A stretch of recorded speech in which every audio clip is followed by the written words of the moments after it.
as I said I would. I gave you an activity to do. The activity, if you recall, was to look at your lives, take a day or two, and see what your ones are, things that you find extremely valuable. What are your threes, things that you don't find valuable, and where are you spending your time? Now, I have an idea of what you might have found, but I would like to just ask one or two, or no more than three of you, what you find by doing this. For instance, what are your ones, things that give you a lot of value? Ladies and gentlemen. School and work. What does that mean? Like going to school. Going to school gives her value. Sometimes at school is not that much value, but getting there. Most people find more value in getting to work than working. Do you understand the difference? I got to get in. I got to punch in. I have to make sure I'm there. I need to get paid. What are other ones you have? Things that you find give you value.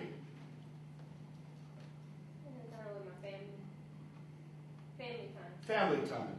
And that's something that gives you value. All right? It doesn't necessarily mean that other family members find it to be valuable, right? And what are your threes? What are some threes? Things that don't give you any value.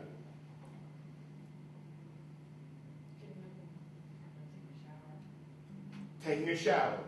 Okay. No, don't. No, you said it's out. It's out there. It's a means to an end. I didn't ask you what is fun to do. I didn't ask you how. I'm asking what gives you value. And you said it doesn't give you value to shower. Okay, let's get that straight. What else doesn't give you value? Threes. Things you do that don't really give you value. Watching TV. I think it's under it. I think it gives people more value than they think because they don't want to think anymore. They just want to be entertained. Leave me alone. I don't want to talk to anyone. But as long as you say it's a 3 and gives you no value, I'm all for it. Yes, Fred.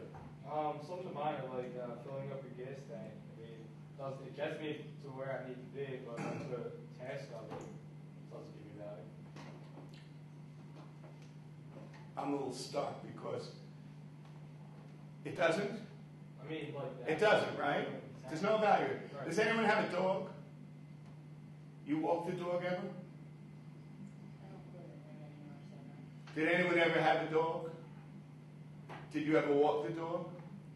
Is it a 1 or a 3, walking the dog? Why? They shit in the house. It's preventive, right? Did you find it to be valuable? It's a 1 if it's a nice day, but... You listen, Fred. Fred, listen to me. Does it give you value or not give you value? I don't want to hear a nice day. It does not give you value. Okay. So here's the thing. I want to start here.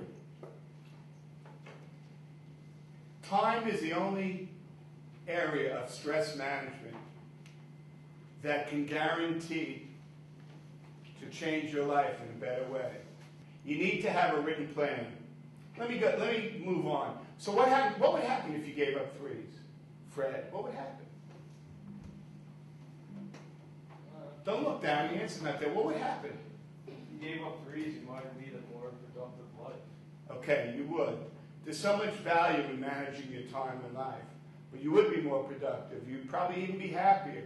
You'd have more flexibility, not less. You'd have more time. You know that TV? You don't have to watch TV, but it would be part of your plan. You can't be just watching all day, all night if you have some goals. I don't know how you think you're going to reach your goals without having a plan. You want to work at Carson Valley the rest of your life? Why not? Okay, so you're going to need to have a plan to get out of Carson Valley. So I believe in working. I think it's great. People should always work and have shitty jobs, and that's part of life. But things that don't take you away from meeting your goals, your plan. But anyway, let me see if by the way, the problem that people have is I have to do it. If I don't do it, my life, they think if they don't do something, they make everything a 1. Kim makes everything a 1. I have a list of 6,000 ones. If you have a list of 6,000 ones, there's no 3s. Tell me which are the most important ones and which are the least important ones. And you see the ones at the end? Don't do them. They're 3s. So if you get caught in semantics. So let me just give you some characteristics of good time managers. They have an action plan. That doesn't mean every single day. It doesn't mean every single day that you have to live by that plan.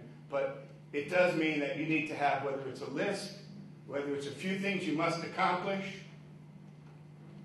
you have a plan. Good time managers prioritize their tasks.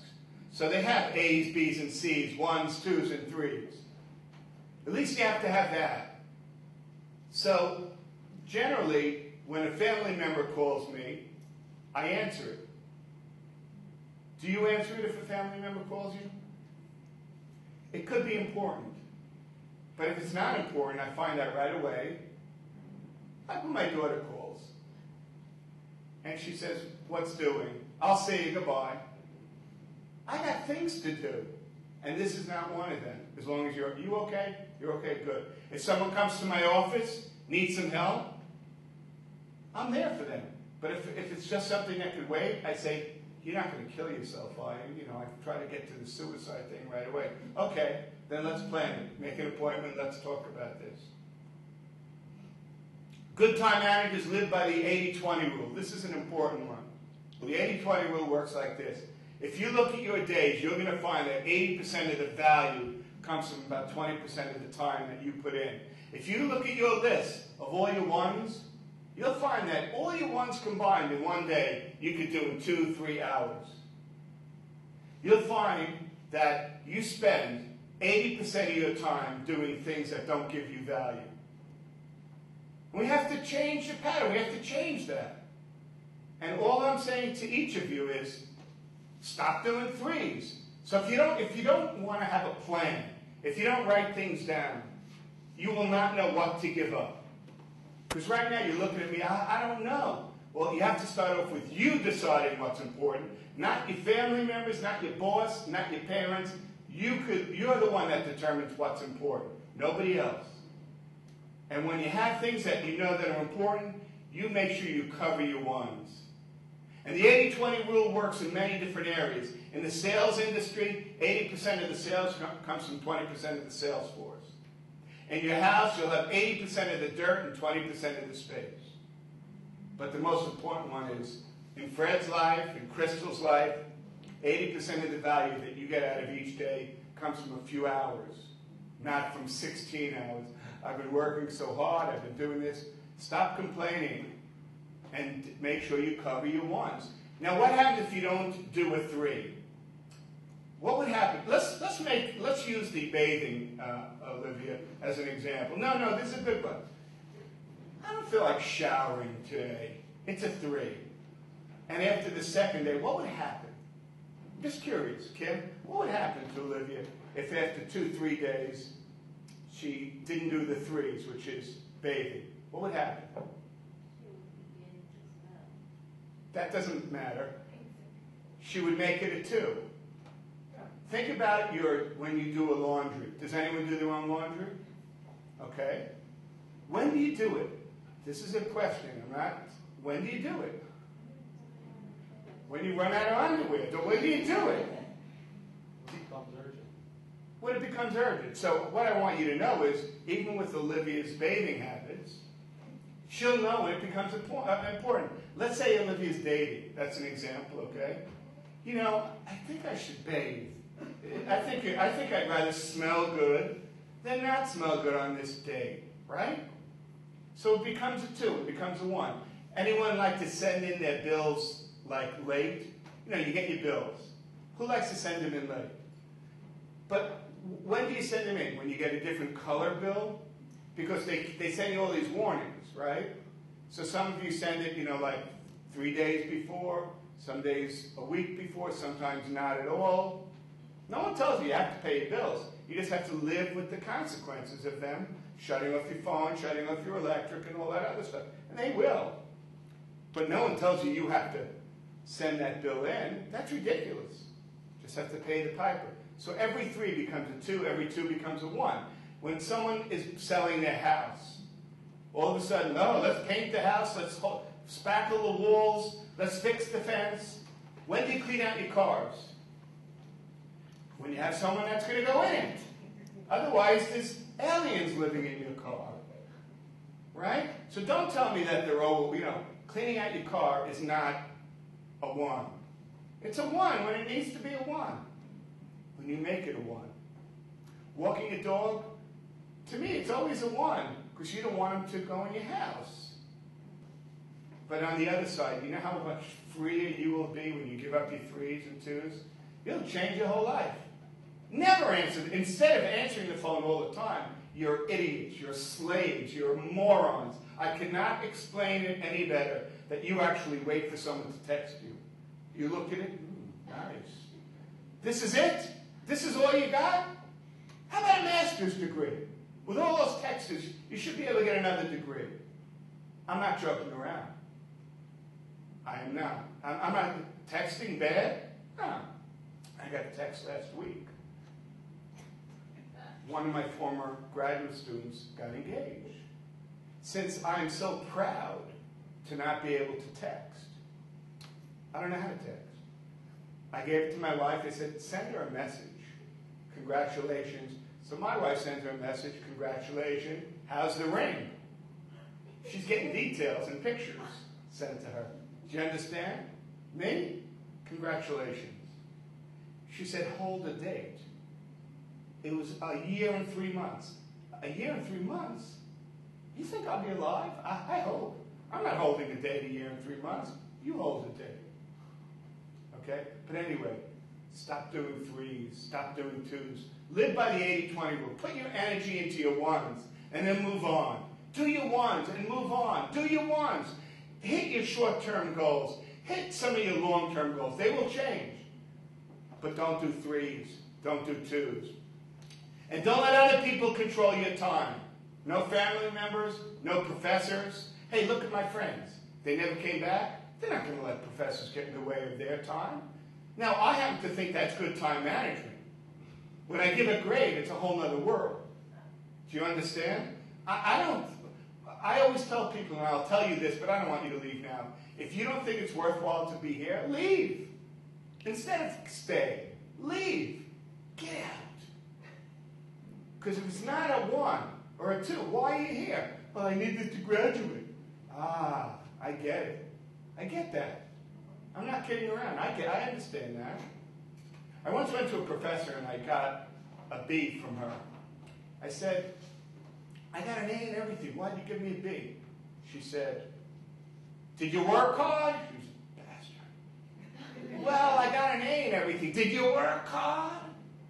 No. That's why I gave you a B. I don't care your grades. I care that I'm putting out a professional.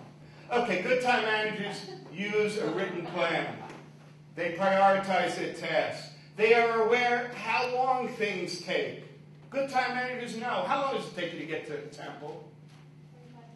25 minutes. You know how long things take. Good time managers give themselves 25% more, a buffer, to do everything. It's a lie, but you set up your life with a buffer so that you don't fall behind. You know, you have one bad telephone call, you're catching up all day. And if you're real good, you can get ahead of yourself. It's a lie, but it's a good way of managing your life because you're giving yourself more time. When you give yourself 45 minutes to get to temple, you got 20 minutes. Now you could put those 20 minutes to good use, or not. You have a choice. Most of the time I bring things with me to get ahead, or at least to do something else down the line.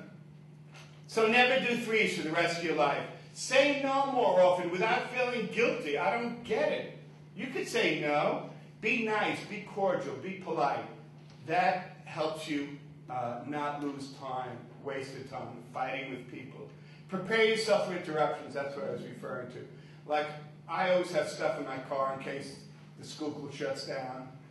You know, I always have work. I go to a dental office. Actually, ladies, you would know this. When you go to your gynecologist, or some of you would know it, they keep you waiting forever. Because I realize you don't change gynecologists like you do other doctors. They can make you wait for 3 hours, and you're not changing. You're not changing. So, learn how to answer the telephone correctly. If you answer the phone with anything other than, hello, how can I help you? You're doing something wrong. Because if you say hello, you got a 5-minute conversation. What do you want is what you really want to know. Because does anyone call you for no reason? I'd like to hear this. Has anyone ever called you for no reason? Well, tell me. And you actually talk? That's exactly right. What do you do? They call you to find out what you're doing? Take the phone and stick it up your ass and tell her, I'll take a picture. What do you mean, what am I doing? You called me. What do you want? What do you... No, you can be very nice when you say, what do you want? Right. Hold on. Do you know how people, when they are exercising, they like to use the phone? So you hear someone in the background, what are you doing? You better be having sex, because if it's just exercise, well, nothing, I'm not. You tell me you're not exercising, you breathe like this normally? And people get real offensive. Well, you know, they're in traffic or they're exercising. And I don't take those calls. If someone's exercising or they're in traffic, goodbye. I'm not a playmate. You know what I want to be doing, Crystal? Watching TV. Hold on, with TiVo. I don't want to be there, you know, your sister. Your sister, you could say anything to, and she'll still love you. Just say, the next thing you hear is this hanging up. In fact, I gotta go. I mean, well, she's your sister. But the other thing is, when you are making a telephone call, you ever use your phone? Your phone? Everyone has a phone. Homeless people have phones. The homeless have phones. I see people on the street. Hello, I don't know, where am I? I'm on the corner of whatever. Hold on, let me get my wagon. Homeless people have phones. Prepaid. Anyway, the other part of it is when you make a telephone call, write down why you're making the call. Write down 1 or 2 words. See, I'm calling, let's say I'm going to call Erica. I got to tell Erica that she's not on the roster. So I call Erica. Hi, how you doing? Great. I had a great weekend. I ate a lot of hot dogs. And then I forgot why I called Erica. We do this all the time. You got to look down and say, oh, hold on. By the way, you're not registered. Oh, okay, good. And then it's over. Because we waste so much time. Get off the phone. Move on with your life. All I'm saying to you is there's so many things you can do to straighten things out.